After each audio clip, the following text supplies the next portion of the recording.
9강 베드로가 물에 빠져서 부르짖음. 30절 방심을 했습니다. 언제든지 조심하지 않고 좋다고만 하고 방심을 하면 낭패입니다. 은혜를 받아 좋다 하고 있다가 교만하여 잃어버렸습니다. 은혜를 받아 기뻐하고 좋아하는 자리가 위태한 자리요 빼앗길 날이 옵니다. 소리질러 가로되 주여 나를 구원하소서. 빠진 뒤에 즉시 말했을까 못했을까. 베드로는 어부라 자기가 배워둔 헤엄을 치느라고 여념이 없었습니다. 제가 믿는 것이 있습니다. 그것은 헤엄쳐 살겠다는 것입니다. 헤엄치다가 안 될 때에야 자기가 못할 줄 알 때에야 예수님을 찾았습니다. 믿는 일 하다가 믿는 일 하지 않으니 기가 막힙니다. 믿는 일 하는 줄 아나 자세히 보니 믿는 일이 아닙니다. 믿는 일 아닌데 믿는 일인 줄 압니다. 믿음이 떠난 것을 아는 법.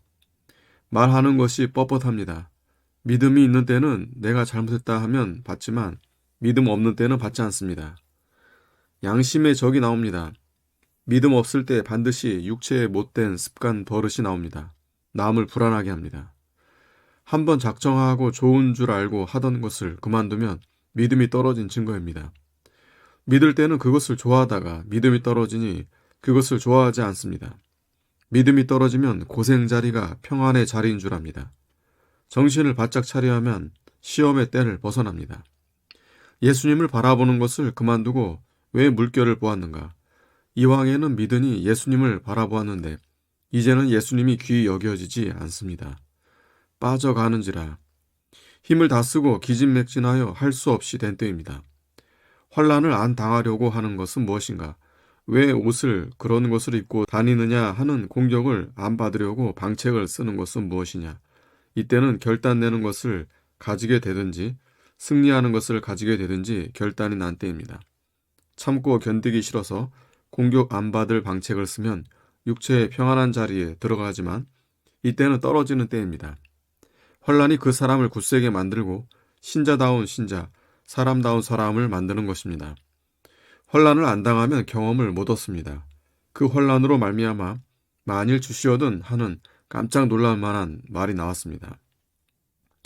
제자들을 먼저 보낸 것은 제자들의 마음을 뺏으시느라고 보냈습니다. 기쁘고 고맙고 감사해서 몸을 하나님께 바치게 하느라고 보냈습니다. 만일 주시어든 하는 것은 굴복입니다. 마음을 오로지 들여서 하나님의 뜻대로 쓰임을 받게 하느라고 보낸 것입니다. 제 뜻대로 하는 것 없고 오직 마음을 들여서 기쁨과 즐거움으로 하나님의 뜻을 이루게 하시느라고 하신 것입니다. 신자가 환난을 잘 받는 것이 은혜입니다. 환난을 피하는 것은 예수님의 말씀을 피하는 것입니다. 어려운 것이 벗어지는 법은 어려운 것을 당해야 벗어집니다. 예, 언 사람을 뜨거운 방에 넣으면 안 된다. 어려운 일 당하는 자는 어려운 일을 당해야 없어지는 것이다. 하나님이 주시는 환난을 당하면 환난이 벗어지면서 온전해진다. 환난은 하나님을 가까이 하는 것이 되고 연단받는 것도 되고 온전케 하는 것도 된다. 고생 안 당하면 버린 사람입니다. 자기가 당할 고난을 다 당해야 됩니다. 참고 견디는 것이 믿음입니다. 예수님이 건져주지 않으신 것은 시험에 빠져 제가 하고자 하는 때에 가서 도와주면 도움 안 받고 제 방법을 쓰는데 방해자로 합니다. 그래서 예수님이 때를 기다리셨습니다. 주여 나를 구원하소서. 이제는 기진맥진했습니다. 그때 주님이 건져주셨습니다. 그때야 건짐을 받습니다. 31절 왜 의심하였느냐. 믿는 일에 전력을 들이는 자가 아니면 안 됩니다. 시험에 드는 때는 예수님을 의심하는 것입니다. 시험에 빠졌으면 얼른 돌아서야 됩니다. 아멘.